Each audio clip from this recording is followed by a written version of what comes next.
Hello everyone, कैसे हैं आप सब। I hope you all are doing well. तो आज हमारे वीडियो में हम पढ़ेंगे पार्टिकल इन अ बॉक्स, जो कि श्रोडिंगर वेव इक्वेशन के ऊपर है।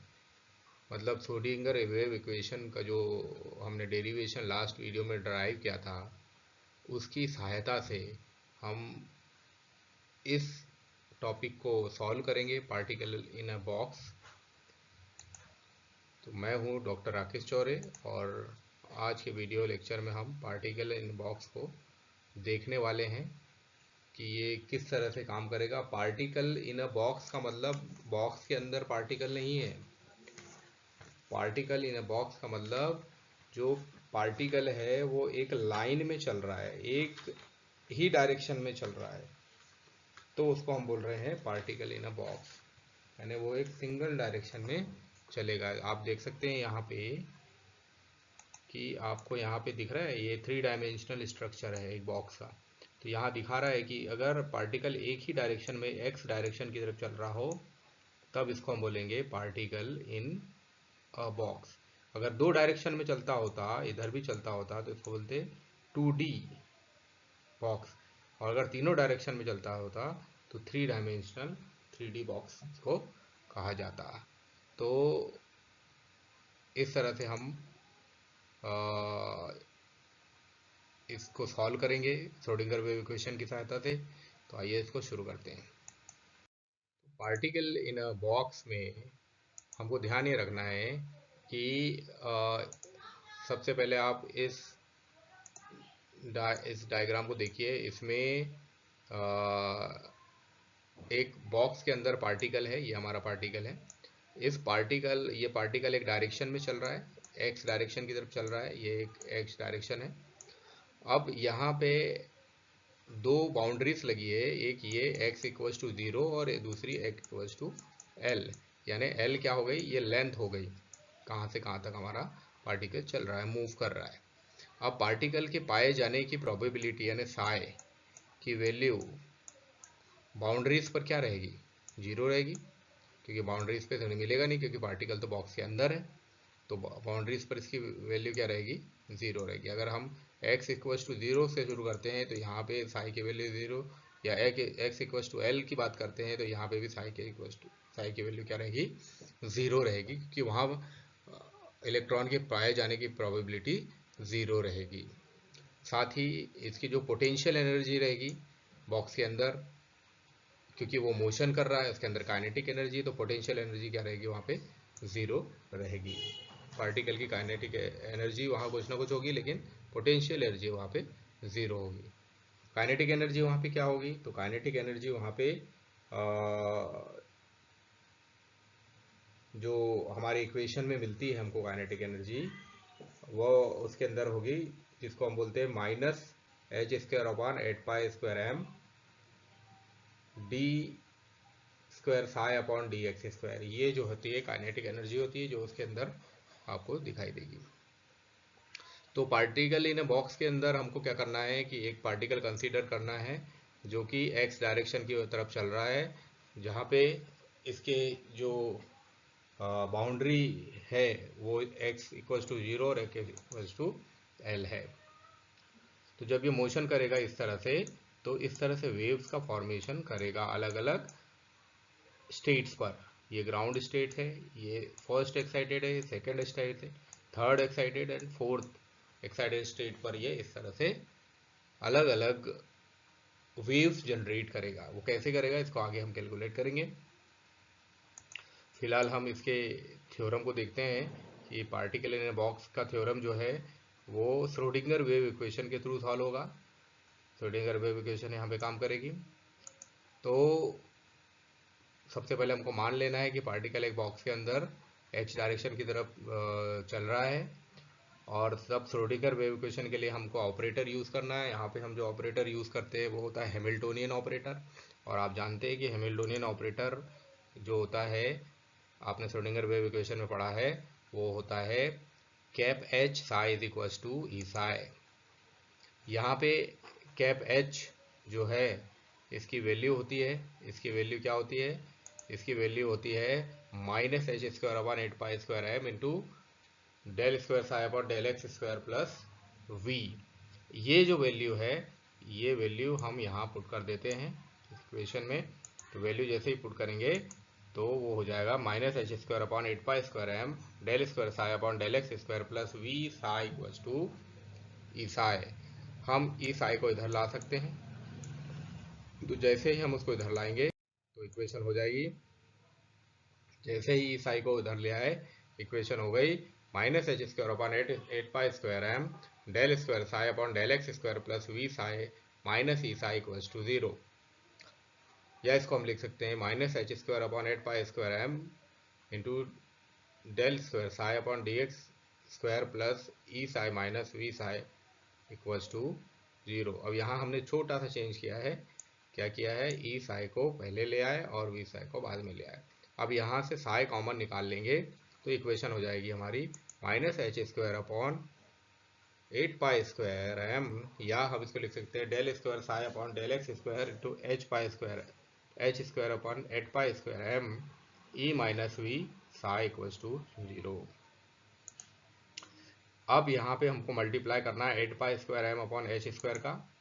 तो जब इसको मल्टीप्लाई करेंगे तो इक्वेशन हमारी हो जाएगी del square psi upon del X square plus 8 pi square M upon H square E minus V psi equals to 0। इस इक्वेशन को लाने के लिए हमको इससे मल्टीप्लाई करना पड़ेगा, तब जाके पॉजिटिव का साइन यहाँ आ जाएगा। अब जब ये सारी चीज़ हो गई, इसके बाद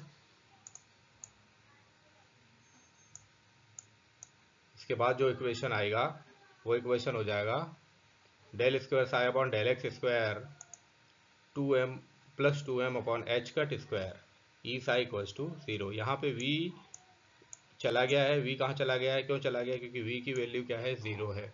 तो v की वैल्यू जब 0 है तो v यहाँ से हट जाएगा। दूसरी चीज़ यहाँ पे एच कट स्क्वायर आ गया है। एच कट स्क्वायर यारे आपको याद होगा कि हमने जो एच कट पढ़ा था वो हाइजेनबर्ग अनसर्टेनिटी प्रिंसिपल में पढ़ा था, जिसकी जो वैल्यू होती है H cut square is equals to, या एच की जो वैल्यू होती है, एच कट की वैल्यू जो होती है वो h बाई 2 पाई के इक्वल होती है। अब क्योंकि यहाँ पे h बाई जो 2 पाई है वो कैसे हैं, स्क्वायर में है, इसलिए हमने यहाँ पे h कट स्क्वायर लिया हुआ है। जब इसको हटाएंगे तो इक्वेशन हमारी क्या आ जाएगी, इक्वेशन हमारी आ जाएगी 2m by H cut square E psi equals to 0। तो इसको आपको ध्यान रखना है। फिर अगली स्टेप में क्या हो जाएगा, ये जो इक्वेशन है इसमें k स्क्वायर आ जाएगा। अब k स्क्वायर की वैल्यू जो होती है, k स्क्वायर की वैल्यू होती है 2me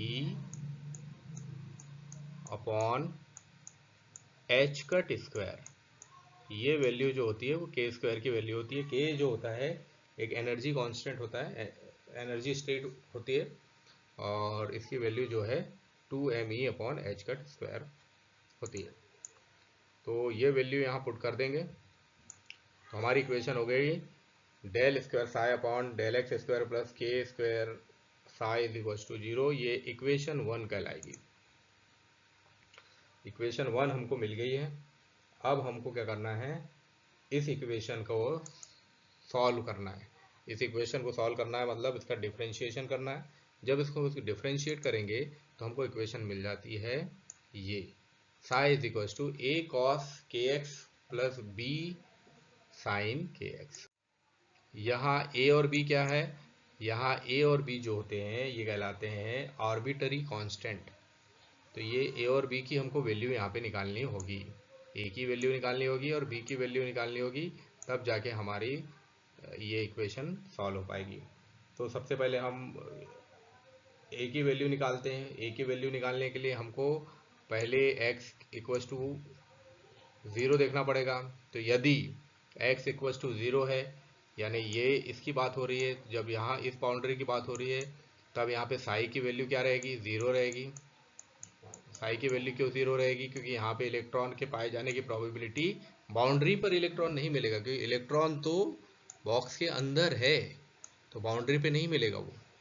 तो बाउंड्रीज पर इलेक्ट्रॉन के पाए जाने की प्रोबेबिलिटी क्या रहेगी, 0 रहेगी। तो साई की वैल्यू क्या रहेगी, 0 रहेगी। तब इस सिचुएशन में जब इक्वेशन में हम वैल्यू रखेंगे, साई की वैल्यू हमने रख दी, पुट कर दी 0, ए कॉस के एक्स, एक्स की वैल्यू है 0 तो के की वैल्यू भी 0 हो जाएगी, 0 मल्टीप्लाई बाय 0 तो कॉस 0 की वैल्यू हमको निकालनी है, प्लस बी साइन, फिर यहाँ पे भी के एक्स की वैल्यू हो जाएगी 0 तो साइन 0। अब हम जानते हैं कि साइन 0 की जो वैल्यू होती है वो 0 होती है, जबकि कॉस 0 की जो वैल्यू होती है वो 1 होती है। तो यहाँ क्या आ जाएगा, यहाँ की इक्वेशन क्या हो जाएगी, यहाँ इक्वेशन हो जाएगी 0 is equal to A plus 0। क्या वैल्यू हो जाएगी, 0 is equal to A plus 0, या इसको हम लिख सकते हैं ए इज इक्वल टू 0। तो ए की वैल्यू निकल आई, ए की वैल्यू क्या निकल आई, 0 निकल आई। अब ये वे जो वैल्यू है ये इक्वेशन में हम रख देंगे, कौन सी इक्वेशन में रख देंगे, जो इक्वेशन 2 हमको मिली थी इस इक्वेशन में ए की वैल्यू हम रख देंगे। तो ए की वैल्यू रखेंगे तो क्या हो जाएगा, जैसे ही 0, ए की वैल्यू 0 हमने यहाँ पुट की, ये सारा कुछ 0 हो गया। अब बचा यहाँ पे psi is equal to 0 plus B sine K X, या इसको हम लिख सकते हैं psi is equal to B sine K X. तो ये साई की वैल्यू आई, पर अभी भी हमको बी की वैल्यू नहीं मिली है। तो अब हम क्या करेंगे, अब अभी हमने x इक्वस टू 0 लिया था, अब हम x इक्वस टू एल लेके चलते हैं, यानी दूसरी बाउंड्री लेके चलते हैं। यहाँ भी साई की वैल्यू 0 रहेगी कि बाउंड्री पर इलेक्ट्रॉन के पाए जाने की प्रोबेबिलिटी 0 रहेगी। तो यहाँ भी साई की वैल्यू 0 रहेगी। तब if x equals to L then psi equals to 0, then क्या होगा, तब 0 equals to B sine K L, यानी इस इक्वेशन में हम आगे बढ़ रहे हैं। तो क्या हो जाएगा, 0 equals to B sine K L. अब sign K L equals to 0, इसको हम लिख सकते हैं sign K L equals to N pi. अब ये एन पाई कहाँ से आ गया, तो अगर आपने देखा हो तो आप साइन 0 की जो वैल्यू होती है, साइन 0 जो होता है वो एन पाई के इक्वल होता है। अगर आप इसको देखेंगे तो आपको पता चलेगा साइन 0 जो होता है वो एन पाई के इक्वल होता है। तो यहाँ 0 की जगह हम एन पाई रख सकते हैं, यानी हम क्या कर सकते हैं, इसको हम यहाँ लिख सकते हैं sine N pi is equal to 0। ठीक है, ये इक्वेशन हम बना सकते हैं। तो इस हिसाब से 0 की जगह हम क्या लिख सकते हैं, साइन एन पाई लिख सकते हैं। तो यहाँ पे जहाँ एन पाई लिखा हुआ है यहाँ पे हम क्या लिख देंगे, साइन एन पाई। ठीक है, साइन एन पाई यहाँ हम लिख देंगे।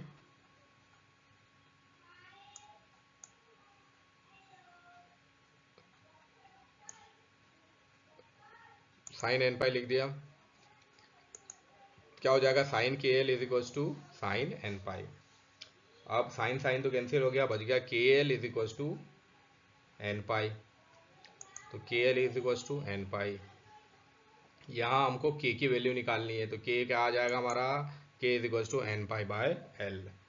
अब ये जो के की वैल्यू आ गई है, इस के की वैल्यू को हम यहाँ इक्वेशन में पुट कर देते हैं यहाँ के। ठीक है, कौन सी इक्वेशन में, इस वाली इक्वेशन में हम पुट कर देते हैं, psi is equal to B sine K X वाली इक्वेशन में। तो क्या हो जाएगा ये, तो ये हो जाएगा, जैसे हमने के की वैल्यू पुट करी तो इक्वेशन हो गई psi equals to B sine N pi upon L X, इसको इक्वेशन 3 बोल दिया। ठीक है, अभी भी बी की वैल्यू नहीं निकली है, और हमने आपको बताया था जो बी होता है वो क्या होता है, आर्बिट्री कांस्टेंट। तो जब बी आर्बिट्री कांस्टेंट है तो इसको श्रोडिंगर वेव इक्वेशन के लिए हम लिख सकते हैं, नॉर्मलाइजेशन के वैल्यूज़ के लिए हम ले सकते हैं। और आपको याद होगा नॉर्मलाइजेशन के लिए हम लेते थे integration of psi star D X equals to 1। तो वो यहाँ पे बी ए को नॉर्मलाइज फैक्टर बनाने के लिए हम लेंगे लिमिट 0 टू एल लेना पड़ेगा, integration of limit 0 to L psi star D X equals to 1। तब वैल्यू जब पुट करेंगे तो हो जाएगा B square integration limit 0 to L sine square N pi X upon L D X equals to 1।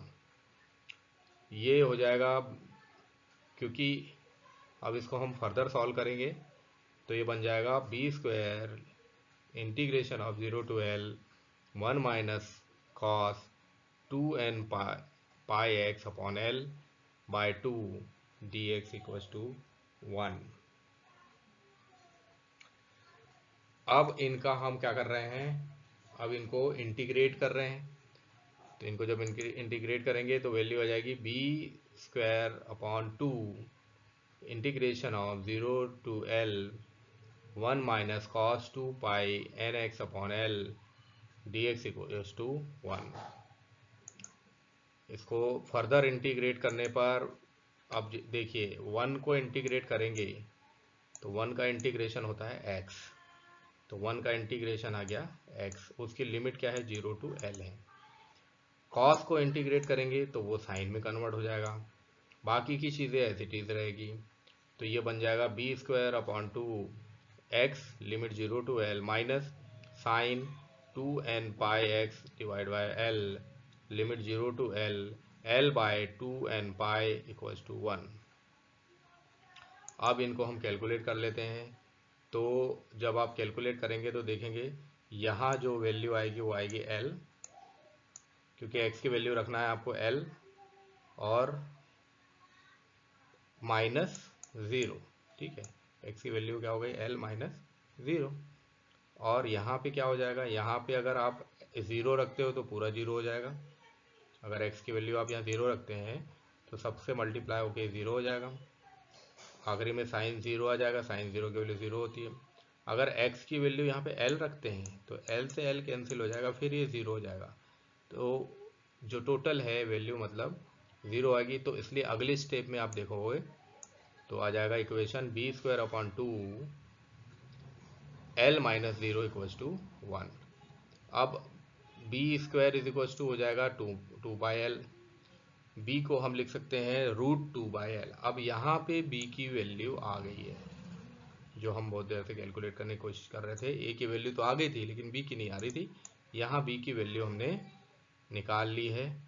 अब ये जो बी की वैल्यू है ये उस इक्वेशन में रखेंगे। कौन सी इक्वेशन में, इस वाली इक्वेशन में, इक्वेशन 3 में हम रख देते हैं इसको। तो ये हो जाएगा साई इक्वल्स टू या psi N equals to, N इसलिए लिख रहे हैं क्योंकि हमको अलग अलग एनर्जी स्टेट्स में कैलकुलेशन करना है, इसलिए हमने एन लिख रखा है। तो psi N is equals to √2 by L sine N pi X upon L. ये जो इक्वेशन 5 है ये पार्टिकल इन अ बॉक्स के लिए इक्वेशन है। यहाँ हमको इक्वेशन मिल गई है। अब हम इस इक्वेशन की सहायता से अलग अलग ये जो वेव फंक्शन हमको मिला है, इस वेव फंक्शन की सहायता से अलग अलग जो स्टेट्स हैं इनमें हम कैलकुलेशन कर सकते हैं वेव्स का, और इसके लिए हम एक वेव फंक्शन प्लॉट करेंगे।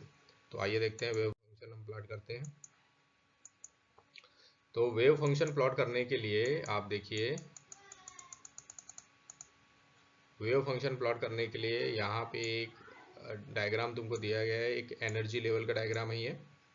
इसमें ग्राउंड स्टेट है जिसकी वैल्यू n इक्वल्स टू 1 है, first excited n equals to 2, second n equals to 3 और थर्ड है n इक्वल्स टू 4। तो इनको कैलकुलेट करना है हमें। तो कैसे कैलकुलेट करेंगे उसको हम देखते हैं। तो सबसे पहले हम ग्राउंड स्टेट को कैलकुलेट करते हैं। ग्राउंड स्टेट में आप देखो हमारा जो फॉर्मूला था psi N equals to √2 by L sine N pi X upon L. यहाँ x की वैल्यू हो जाएगी 1, x की वैल्यू क्या हो जाएगी ग्राउंड स्टेट के लिए 1, यहाँ दिख रहे हैं आपको n इक्वल्स टू 1। तो n की वैल्यू क्या हो गई यहाँ पे 1 हो गई, x की नहीं सॉरी n की वैल्यू 1 हो गई। तो n की वैल्यू 1 हो गई, तब यहाँ पे साई 1 इक्वल्स टू हो जाएगा √2 by L sign pi x by L. अब यहाँ पे ये जो √2 बाई एल है ये तो कांस्टेंट है, इससे हमको कोई मतलब नहीं है, हमको मतलब है साइन की वैल्यू से। अच्छा आप देखते हैं कि जब साइन होता है तो साइन की जो मैक्सिमम वैल्यू होती है वो होती है साइन 90, और साइन 90 की वैल्यू क्या होती है π/2, ठीक है।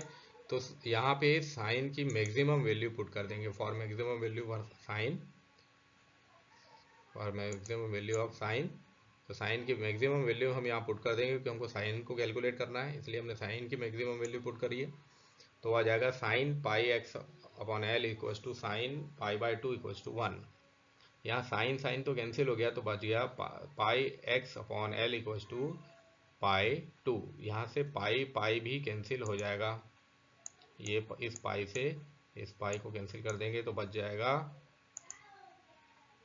x by L equals to 1/2, या इसको हम लिख सकते हैं x equals to L by 2। तो यहाँ पे देखो इक्वेशन मिल गई है हमको x equals to L by 2।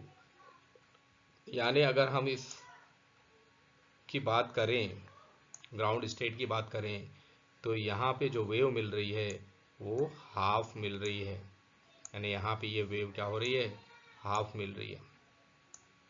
इसको लेंगे एल बाई 2 का मतलब 1/2, ठीक है। ऐसे ही फर्स्ट एक्साइटेड स्टेट के लिए कैलकुलेट कर सकते हो। तो फर्स्ट के लिए क्या हो जाएगा ये, फिर वहाँ पे आपको n की वैल्यू जो है 2 रखनी पड़ेगी। n की वैल्यू जब 2 रखेंगे आप, तो आपको मिल जाएगा l/4, ठीक है।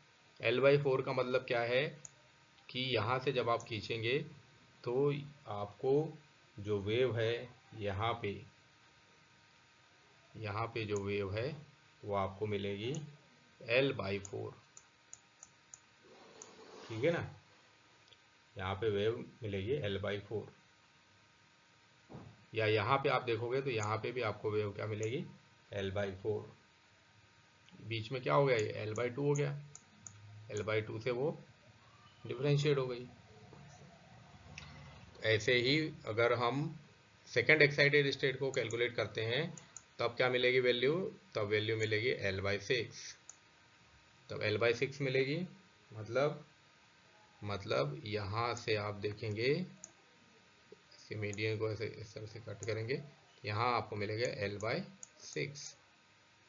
अब आपके लिए क्वेश्चन है कि थर्ड एक्साइटेड स्टेट को जब आप कैलकुलेट करेंगे तो कितनी वैल्यू आएगी। आप कैलकुलेट करके मुझे कमेंट बॉक्स में कमेंट करें।